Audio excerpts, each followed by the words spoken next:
And I'm going to, just for the sake of time, everybody trying to stick with 3 minutes, okay? Okay. I came on March the 17th, the last board meeting, out of concern for the fact that I had found out by calling Montgomery after the Senate voted, I found out that Cleburne County had been exempted. I came to the meeting with a simple question after having called, and I actually spoke with Representative Lindsay. And I asked, why in the world did you exempt Cleburne County from the basic rules and regulations? His answer to me was, your leaders came down here and told us that's what they wanted, and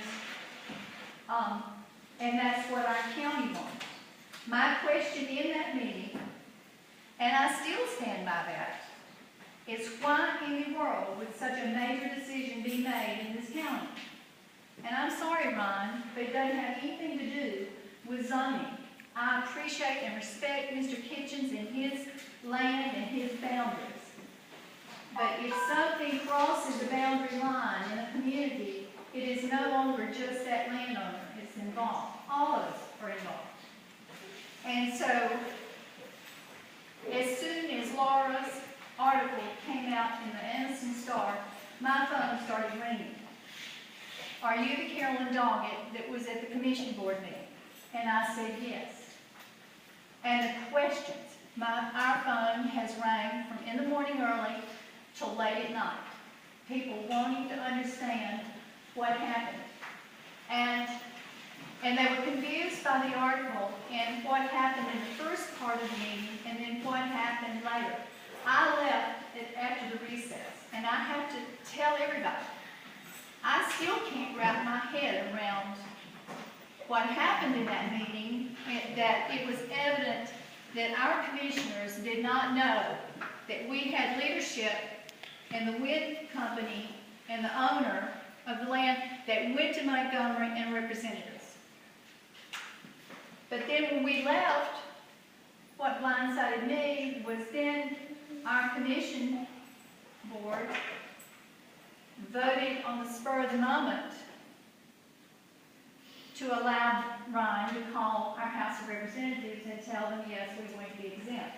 The sad part about it, and I'll be honest, I don't understand all of it. But the truth is, Cleburne County, it appears that not only are we left in the whole county vulnerable to the wind turbine industry, and we don't even know all the answers yet. 20 seconds. But we set up a Facebook page to answer questions. We have almost 30 reaches. People are talking. They want to know why the people of Cleburne County have not had an opportunity to have input, to be trained, and to be educated. And they are most upset. And one of the things I would like to say that I have found out in the last few weeks, we have a community that is rich in character. I've never seen so much outpouring in my life. And I believe we have raised a sleeping giant in this community.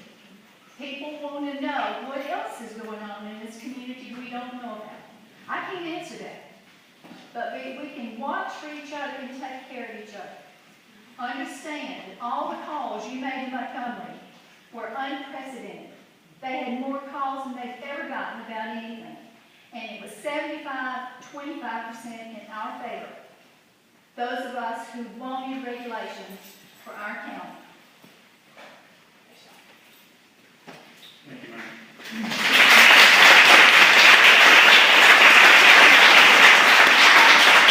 Can I ask one more quick question? Yes, ma'am. Please. Yes. My concern over everything is wind turbine illness. I know beyond a shadow of a doubt it's controversial. But I ask the commission in this county, can you guarantee that people are not going to be made sick, that the farmers are not going to be hurt, and know that if they are, someone is going to be held accountable?